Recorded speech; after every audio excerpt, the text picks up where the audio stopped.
Suomessa jokaisella on lain suoma uskonnonvapaus, mutta jos vanhemmat ovat uskonnollisen yhteisön jäseniä, määräävät perhesiteet usein lastenkin paikan. Perintönä tullut vakaumus saattaa ahdistaa, mutta yhteisöstä eroamisen jälkeen ne ongelmat vasta alkavatkin. Jehovan todistajat ei oikeastaan saa ajatella eri tavalla kuin mitä Jehovan todistajat opettaa. Ja varsinkaan ei, jos ajatteleekin eri tavalla, niin ainakaan ei saa sanoa mitä ajattelee. Ja mäkään en uskaltanut puhua kenellekään siitä, että mä en usko siihen, mitä Jehovan todistajat opettaa. Kyllä mä kutsuisin hengelliseksi väkivallaksi sitä, miten Jehovan todistajat kohtelee entisiä jäseniään. Lopullisia totuuksia, onnea ja taivaspaikka taattuna. Uskonlahkot ja herätysliikkeet lupaavat 9 hyvää ja 10 kaunista, mutta autuudella on hintansa. Joihinkin uskonlahkoihin liittyminen merkitsee käytännössä omasta päätösvallastaan luopumista. Joni Valkila tietää, että uskonnosta irtaantuminen voi pahimmillaan merkitä totaalista hylätyksi tulemista. Mä kasvoin Jehovan todistajaperheessä. Mun molempien vanhempien isovanhemmat oli Jehovan todistajia jo.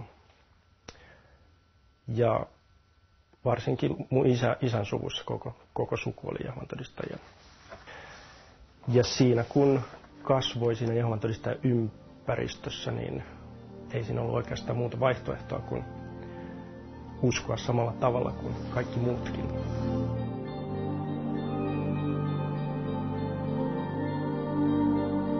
Mä olin jotain 16-vuotias, kun mä aloin sitten ensimmäistä kertaa epäillä, että ehkä asiat ei olekaan ihan niin kuin Jehovan todistajat opettaa. Että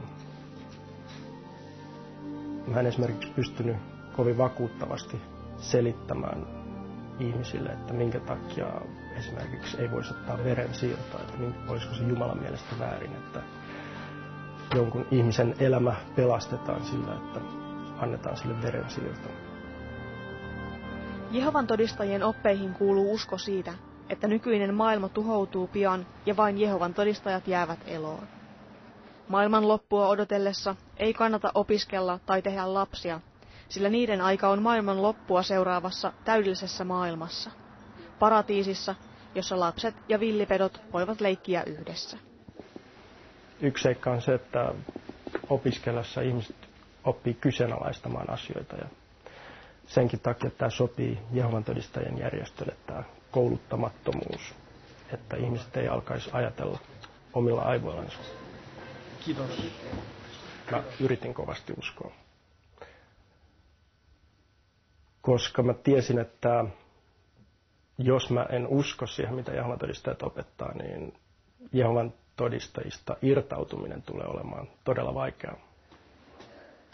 Mut erotettiin sitten Jehovan todistajista, kun mä olin 22-vuotias. Mä olin seurustellut jo pari vuotta henkilön kanssa, joka oli niin kutsuttu maailmallinen, eli ei Jehovan todistaja. Ja sitten mut pakotettiin tunnustamaan, että mä olin harrastanut seksiä ennen avioliittoa, mikä on kielletty Jehovan todistajilta. Ja siitä syystä mut erotettiin Jehovan todistajista.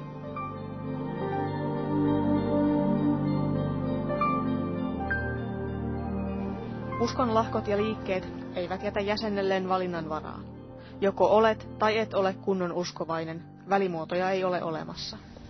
Uskonsa hylänneet tulevat itse hylätyiksi ja halveksituiksi.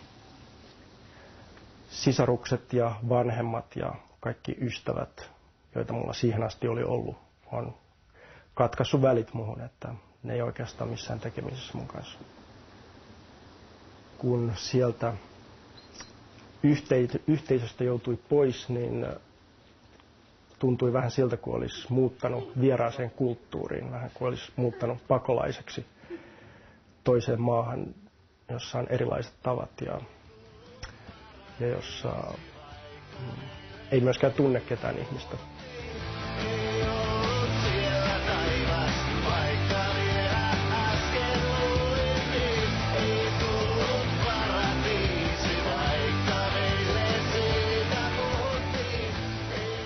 Joni Valkilan elämään on uskonnon sijaan tullut tiede ja muiden uskonnoista irtaantuneiden tukeminen.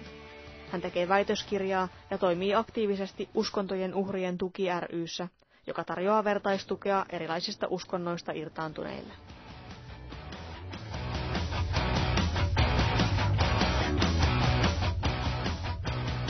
Onko ihan laillista, että uskonnollinen yhteisö painostaa nuoriaan ja lapsiaan sillä tavalla, että heille sanotaan, että heidän on pakko uskoa, mitä tämä yhteisö opettaa. Ja jos he eivät usko, niin heitä seuraa sellainen rangaistus, että heidän vanhempansa ja sisaruksensa ja ystävänsä katkaisee välit heihin.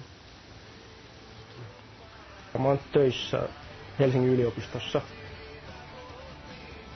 Lapsena haaveilin pääseväni Jehovan todistajien lähetystyön tekijäksi, mutta mä oon nyt päässyt Tropiikkiin tutkimustöissä ja se on mun mielestä ihan hyvä vaihtoehto.